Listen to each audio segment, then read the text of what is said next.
ആർത്തവവിരാമം അഥവാ മെനോപോസ് ഇത് നമ്മുടെ നാട്ടിലെ സ്ത്രീകൾക്കിടയിൽ ഇന്നും ഒരുപാട് തെറ്റിദ്ധാരണകൾ ഉണ്ടാക്കുന്ന ഒരു കാര്യമാണ്. ഇതിൽ ഏതാണ് വിശ്വസിക്കേണ്ടത്, ഏതാണ് വിശ്വസിക്കാൻ പാടില്ലാത്തത് എന്ന് അടുത്ത 60 സെക്കൻഡിൽ ഒന്ന് നോക്കിയാലോ.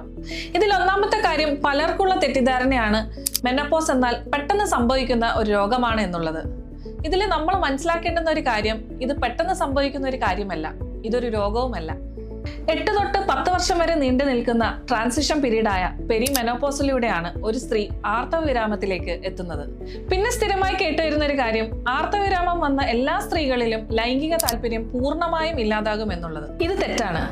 Vaginal dryness, low sexual desire, mood swings ഇതൊക്കെ മെനോപോസിന്റെ ലക്ഷണങ്ങളാണെങ്കിലും ഇത് എല്ലാവരിലും ഒരുപോലെ ആകണമെന്നില്ല.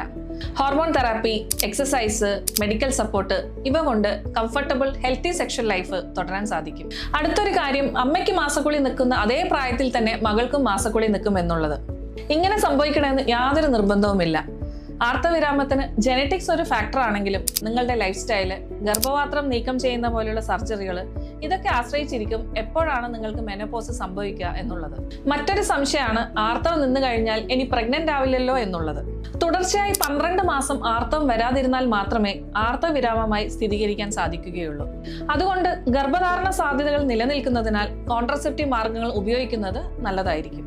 ഇനി ആളുകൾക്ക് ഏറ്റവും പേടിയുള്ള ഒരു കാര്യമാണ് ഹോർമോൺ റീപ്ലേസ്മെന്റ് തെറാപ്പി. ഇത് പൂർണ്ണമായും അപകടമാണെന്നും ക്യാൻസറിന് കാരണമാകുമെന്നുമുള്ള ഭയം. ഇതിങ്ങനെ ബ്ലൈൻഡായി പേടിക്കേണ്ട കാര്യമൊന്നുമില്ല. ഇത് ചിലർക്ക് ലൈഫ് ചേഞ്ചിങ് ആണ്, ചിലർക്ക് ഇതിന്റെ ആവശ്യവുമില്ല. ഹോട്ട് ഫ്ലഷസ് പോലെയുള്ള ശരീരത്തിനുണ്ടാവുന്ന അമിതമായ ചൂടിനൊക്കെ ഇത് ഫലപ്രദമായ ഒരു ചികിത്സാ രീതിയാണ്. നിങ്ങളുടെ മെഡിക്കൽ ഹിസ്റ്ററി പരിശോധിച്ചാണ് ഗൈനക്കോളജിസ്റ്റ് ഈ ട്രീറ്റ്മെന്റ് തീരുമാനിക്കുന്നത്. ഈ വീഡിയോ ഇൻഫോർമേറ്റീവായി തോന്നുകയാണെങ്കിൽ യൂസ്ഫുൾ ആകുമെന്നുള്ളവർക്ക് ഷെയർ ചെയ്ത് കൊടുത്തോളൂ.